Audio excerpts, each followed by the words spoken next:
क्या आप जानते हैं कि क्रस वाट्स ने अपनी हामला बीवी और दो बच्चियों को कत्ल करने से पहले गूगल पर सर्च किया था कि लाश को कैसे छुपाया जाए?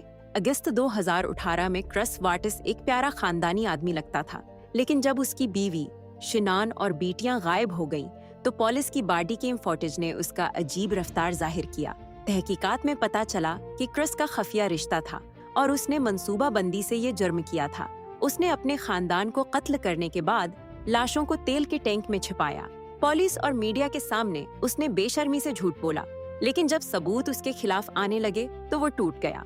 आखिरकार करस ने एतराफ किया कि उसने अपने पूरे खानदान को सिर्फ एक नए रिश्ते के लिए खत्म कर दिया था। ये सर्द खून वाला कातिल आज भी जेल में है।